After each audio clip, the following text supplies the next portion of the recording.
12 ज्योतिर्लिंगों में से एक उज्जैन का विश्व प्रसिद्ध महाकाल मंदिर का परिसर शनिवार को 17 महीने बाद आम श्रद्धालुओं के लिए खोल दिया गया।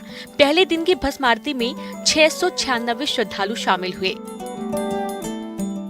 17 महीने बाद महाकाल का परिसर श्रद्धालुओं के जयकारे से गूंज उठा।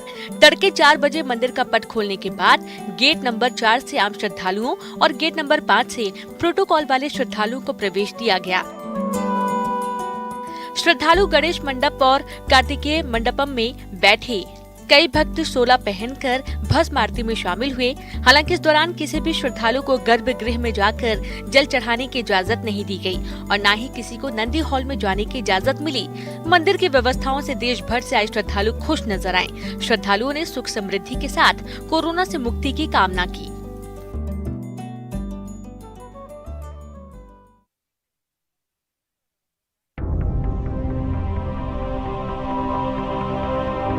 एमपी में वायरल फीवर के बाद अब डेंगू अपना कहर बरपा रहा है। प्रदेश में डेंगू पीड़ितों की संख्या 2200 के पार पहुंच गई है। भोपाल और इंदौर के साथ ही जबलपुर, छिंदवाड़ा, मंदसौर, आगर मालवा में डेंगू का संक्रमण बढ़ गया है। मंदसौर में डेंगू के 821 मरीज हो गए हैं, जिसके बाद वहां विशेषज्ञों की टीम पहुंच गई है। ग्वालियर में डेंगू का प्रकोप सबसे ज्यादा 18 साल से कम उम्र के युवाओं पर है।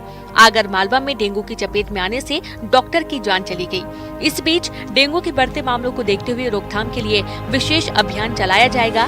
विशेष अभियान में 15 सितंबर को मुख्यमंत्री शिवराज सिंह चौहान शामिल होंगे। मुख्यमंत्री शिवराज सिंह चौहान ने कहा कि जिन भी घरों में जल भराव मिलेगा उन लोगों पर जुर्माना किया जाएगा। सीएम शिवराज ने अधिकारियों से कहा कि डेंगू से बचाव के लिए जनता को साथ लें और उन्हें घरों में जल भराव न होने को लेकर जागरूक करें। डेंगू की रोकथाम के लिए समीक्षा बैठक भी हुई, जिसमें मुख्यमंत्री शिवराज सिंह चौहान सभी जिला चिकित्सालयों में आइसोलेशन वार्ड तैयार करने के निर्देश दिए गए।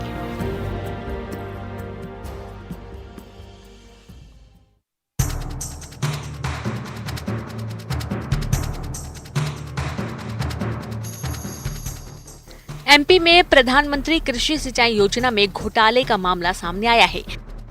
यह घोटाला ड्रिप सिंचाई संयंत्र वितरित करने में किया गया। सिंचाई योजना का यह गड़बड़झाला उमरिया जिले के मानपुर ब्लॉक का है, जहां 29 हितग्राहियों को मिलने वाली 35 लाख रुपए की सब्सिडी एक ही व्यक्ति के नाम से जारी कर दी गई। घोटाला साल 2017-18 में किसानों के लिए ड्रिप सिंचाई संयंत्र के वितरण प्रक्रिया में की गई है। इस योजना में किसान को कम से कम 7 साल की अवधि में एक बार ही लाभ दिया जाना था, लेकिन आरोपियों ने एक ही वित्तीय वर्ष में 29 लोगों के नाम पर कई बार ड्रिप सामग्री देने का मामला तैयार कर लिया। किसानों से जुड़ा मामला होने के कारण EOW मामले की जांच गंभीरता से कर रही है। मामले के खुलासे के बाद उमरिया जिले के अन्य विकास खंडों में किसानों को ड्रिप सिंचाई संयंत्र प्रदान करने के संबंध में जांच हो रही है। बहरहाल इस मामले में राम बहादुर पटेल के साथ देवास के सप्लायर सहित अन्य को आरोपी बनाया गया है।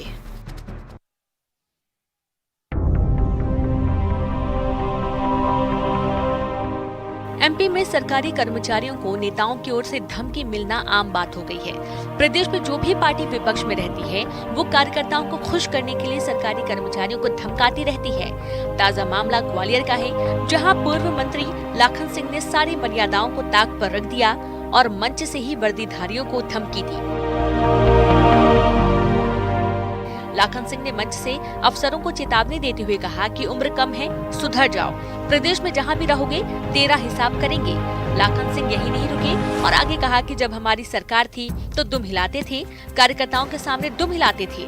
नौकरी को नौकरी की तरह करो, अति करोगे तो हमें संघर्ष करना आता है।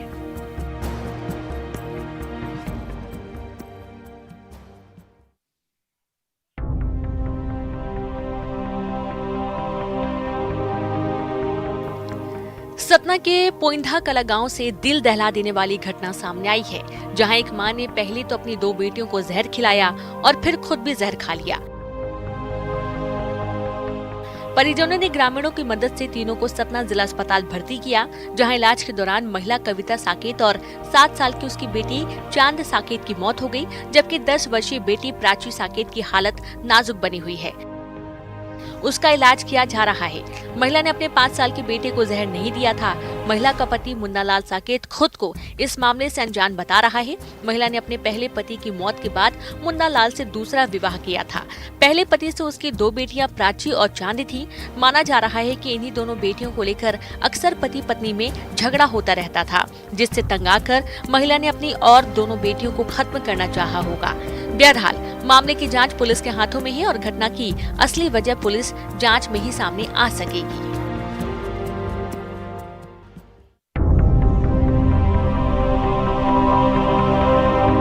यूं तो एमपी में कई जिले सूखे की चपेट में हैं, लेकिन बीच बीच में कुछ इलाकों में जोरदार बारिश हो जाती है। शाजापुर जिले के काला पीपल इलाके में जोरदार बारिश हुई, जिसके बाद निचले इलाके में पानी भर गया और यहां बनी पुल पुलिया डूब गई। तिलावत मेन गांव में बनी छोटी रपट पूरी तरह जलमग्न हो गई और इस दौरान लोग बेपरवाह दिखे और अपनी जान जोखिम में डालकर रपटे को पार करते नजर आए। जबकि पानी में डूबे पुल और रपटों को पार करते समय दुर्घटनाओं की खबरें आती रहती हैं, लेकिन लोग इससे बेपरवाह रहे और आवाजाही करते रहे। फिलहाल जिले में बारिश की स्थिति पूरी तरह सामान्य है। नदियों का जलस्तर भी सामान्य बना हुआ है और जिला मुख्यालय सहित सभी जगह बारिश पूरी तरह थमी हुई है।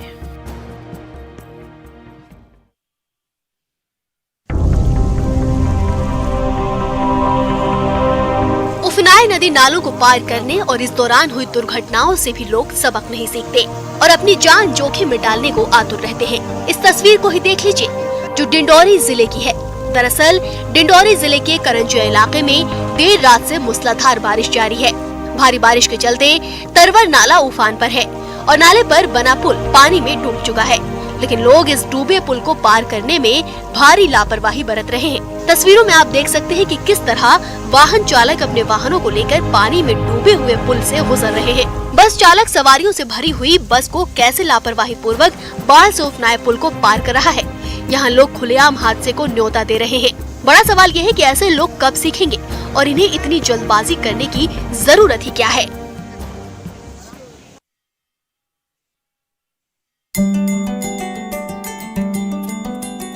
कहते हैं कि अगर आप कुछ करने की ठान लीजिए तो कुदरत भी आपका साथ देती है। ऐसा ही मामला देखने को मिला सागर के बीना में, जहां तेज बारिश और आंधी तूफान के चलते 50 साल पुराना बरगद का पेड़ जड़ से उखड़ गया। इसकी जानकारी जब मोतीचूर समिति के सदस्यों को लगी तो उन्होंने इसे फिर से जीवन दान देने की ठानी और उसे शमशान में रोपने की योजना बनाई। सभी में सहमति बनी और प्रशासन का सहयोग भी मिला और 50 साल पुराने बरगद के पेड़ को शमशान में रोप दिया गया। पेड़ को शमशान में रोपने के बाद समिति के सदस्यों ने इसकी देखरेख की। पौधे रोपने वालों के अलावा किसी को उम्मीद नहीं थी कि जड़ से उखड़ चुका वर्षों पुराना ये पेड़ फिर से जीवित हो पाएगा, लेकिन लोगों की मेहनत रंग लाई और करीब 25 से 30 दिन के बाद बरगद के इस पेड़ में फिर से नई कोपलियां आ गईं। कुछ महीने में ही यह पेड़ फिर से हरा भरा हो जाएगा और लोगों को ऑक्सीजन और पक्षियों को आश्रय देने लगेगा। इससे यह भी साबित हो गया कि मेहनत से किए गए काम में सफलता जरूर मिलती है।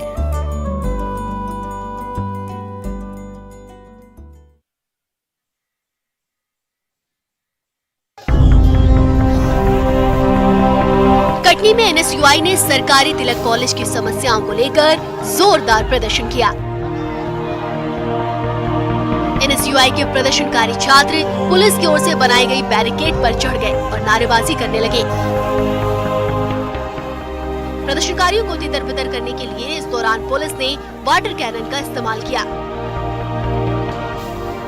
इस दौरान पुलिस और प्रदर्शनकारियों में खूब जोर आजमाइश हुई। पुलिस ने 15 प्रदर्शनकारियों को गिरफ्तार कर लिया।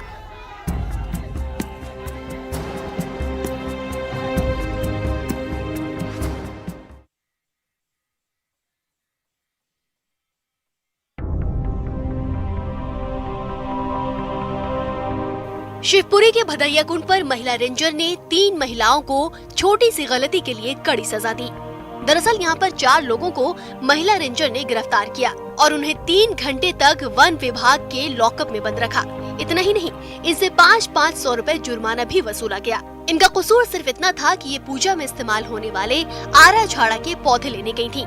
ऋषि पंचमी के पर्व पर महिलाओं को पूजा के लिए आरा झाड़ा की जरूरत पड़ती है, जिसे लेने लोग भदैया कुंड पर पहुंचते थे, जहां महिला रेंजर अचानक पहुंची और बिना किसी पूछताछ के उन्होंने इन लोगों को गिरफ्तार कर लिया। लोगों की मिन्नतों के बावजूद उनका दिल नहीं पसीजा।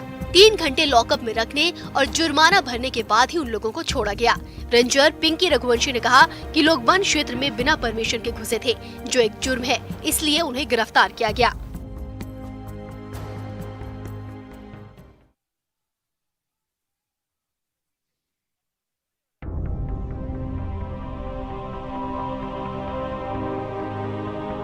गुना में नेशनल हाईवे 46 पर ट्रक चालक की भारी लापरवाही से बड़ा हादसा हो गया। दरअसल हाईवे पर सुबह अज्ञात ट्रक चालक ने 1 दर्जन से अधिक गायों को रौंद दिया, जिसमें सभी गायों की मौत हो गई। इससे गुस्साए ग्रामीणों ने नेशनल हाईवे पर जाम लगा दिया। करीब 2 घंटे तक ये जाम लगा रहा। इस दौरान हाईवे पर आवागमन बाधित रहा। प्रशासन और पुलिस के अधिकारी मौके पर पहुंचे और ग्रामीणों को समझाने का प्रयास किया, लेकिन वे नहीं माने। इस दौरान प्रदेश के सहकारिता मंत्री अरविंद भदौरिया भी भोपाल से ग्वालियर की ओर जा रहे थे। मंत्री को देखकर ग्रामीणों ने उन्हें रोक लिया और दोषियों पर कार्रवाई करने की मांग की। इसके बाद मंत्री अरविंद भदौरिया ने पूरे मामले की जांच कर दोषियों पर उचित कार्रवाई का आश्वासन दिया। मंत्री अरविंद भदौरिया की समझाइश के बाद ग्रामीणों ने जाम खोला, जिसके बाद आवागमन शुरू हो सका।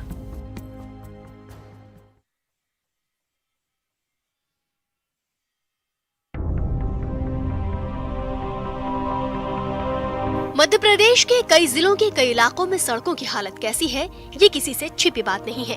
आज भी कई गांवों में तो सड़कें ही मयस्सर नहीं है। जहां है भी वहां की हालत बदतर है। ताजा मामला नरसिंहपुर का है, जहां रात को केंद्रीय मंत्री फग्गन सिंह कुलस्ते की गाड़ी सड़क के गड्ढे में फंस गई। मंत्री की गाड़ी फंसने का वीडियो सोशल मीडिया पर जमकर वायरल हुआ। दरअसल मंत्री जी पंचायत और ग्रामीण विकास का अतिरिक्त प्रभार लेकर पहली बार अपनी लोकसभा के गोटे गांव में नागरिक अभिनंदन के लिए गए थे। कमोदी गांव से रात में करीब 11 बजे लौटते समय गोटे गांव के बेलहाई सड़क में बने गड्ढे में मंत्री जी की गाड़ी फंस गई और गाड़ी में फंस गए मंत्री जी। बारिश और गड्ढों में भरे पानी ने अधिकारियों और प्रशासन के पसीने छुड़ा दिए हैं। अधिकारियों और प्रशासन ने कड़ी मशक्कत शुरू की उस गाड़ी को बाहर निकालने की, जिस गाड़ी में मंत्री जी सवार थे। और फिर कड़ी मशक्कत के बाद मंत्री जी की गाड़ी गड्ढे से बाहर आ पाई। तब जाकर सबकी जान में जान आई।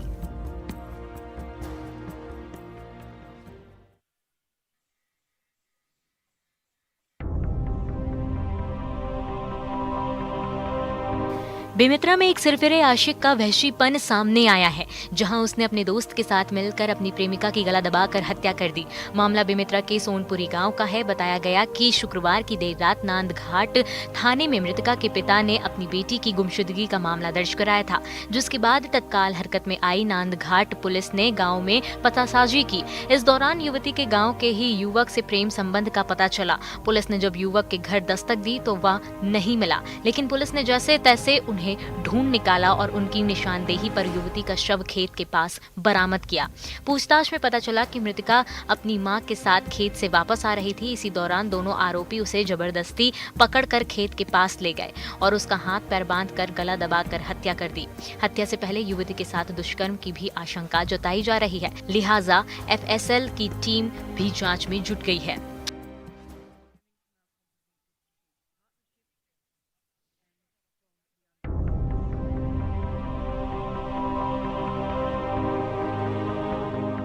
इसे अपने देश का दुर्भाग्य कह लीजिए या फिर लापरवाही या उदासीनता कि आज भी कुछ गांवों में लोग अंधेरे में रहने को मजबूर हैं।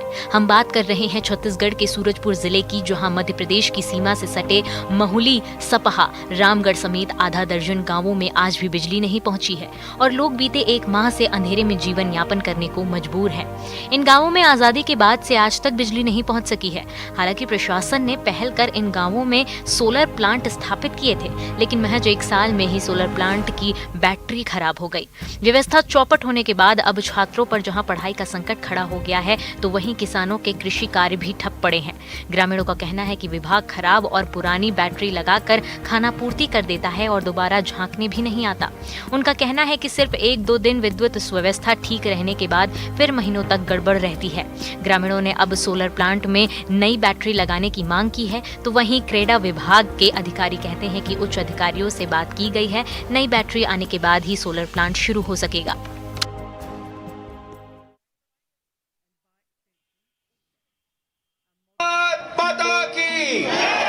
देखिए सरकार है, आप ये संदेश को जन जन तक पहुंचाने के लिए हमारे जो इंटरनेशनल कहते हैं जान है तो जहान है, और जान तभी रहेगी जब आपका शरीर स्वस्थ रहेगा। छत्तीसगढ़ में इसी को ध्यान में रखते हुए पोषण माह मनाया जा रहा है और इसके तहत लोगों को जागरूक किया जा रहा है। लोगों को जागरूक करने के लिए जहां कई जिलों में पोषण रथ रवाना किया गया, तो वहीं पोषण जागरूकता के लिए राजधानी रायपुर के मरीन ड्राइव से साइकिल रैली निकाली गई एक मंच पे देख रहे हैं जिनके हाथ में एक हरी झंडी है और गढ़बो नवा सुपोषित छत्तीसगढ़ का संदेश दिया गया। ये साइकिल रैली महिला और बाल विकास मंत्री अनिला भेड़िया लेकर निकली थी। इस साइकिल रैली के जरिए छत्तीसगढ़ को कुपोषण और एनीमिया से मुक्त बनाने और लोगों में सुपोषण के प्रति जागरूकता लाने की पहल की गई। रैली में जनप्रतिनिधि, स्वयंसेवी और आम लोग भी शामिल हुए। लोगों को यह बताया गया कि स्वस्थ तन में ही स्वस्थ मन का निवास होता है, इसलिए अपने पोषण पर ध्यान दें। देखिए चैलेंज ये है कि मेरे पास कोरोना काल में ऑनलाइन शिक्षा के चलते बच्चों के लिए मोबाइल जरूरी हो गया है, लेकिन ये जरूरत अब बच्चों और माता पिता पर भारी पड़ रही है। दरअसल पढ़ाई की आड़ में बच्चों को मोबाइल की लत लगती जा रही है और मना करने पर वे नाराज होने लगे हैं। ऐसा ही एक मामला कोरबा के खरमोरा इलाके से आया है, जहां मोबाइल में गेम खेलने के चलते एक मां ने अपने बच्चे को डांट लगा दी तो वह घर से भाग गया। माता पिता की आंखों से ओझल होते ही बच्चे की तलाश शुरू हो गई। काफी देर बाद पुलिस को सूचना दी गई और पुलिस ने 3 घंटे कड़ी मशक्कत के बाद उसे सुरक्षित ढूंढकर माता पिता के पास पहुंचाया।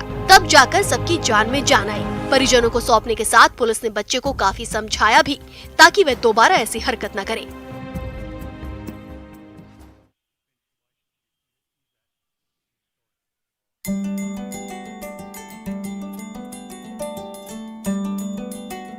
छत्तीसगढ़ के नक्सली हिंसा से प्रभावित बस्तर की बेटी नैना सिंह ठाकर के अद्भुत कारनामे के बाद अब बस्तर की 7 बेटियां भी माउंट एवरेस्ट को फतह करने का सपना लेकर सिक्किम रवाना हो गई हैं। बस्तर की बेटी पर्वतारोही नैना सिंह ठाकर ने विश्व के सबसे ऊंचे शिखर माउंट एवरेस्ट और विश्व की 4थी ऊंची चोटी माउंट लोहोत्से पर भारतीय राष्ट्रीय ध्वज तिरंगा फहराया है। ये बड़ी उपलब्धि हासिल करने वाली नैना छत्तीसगढ़ की पहली महिला बनी है और उन्हीं से प्रेरणा लेकर बस्तर की इन 7 बेटियों ने भी कुछ करने की ठानी है। बस्तर की बेटियां राष्ट्रीय और अंतर्राष्ट्रीय मंच पर अपना लोहा मनवा रही हैं। कांकेर के खेरखेड़ा में संचालित गोटूल स्पोर्ट्स एकेडमी की ये 7 लड़कियां पर्वतारोहण के लिए कांकेर से निकली, जिन्हें विधायक और संसदीय सचिव शिशुपाल शौरी ने हरी झंडी दिखाकर रवाना किया और अपनी शुभकामनाएं भी दी।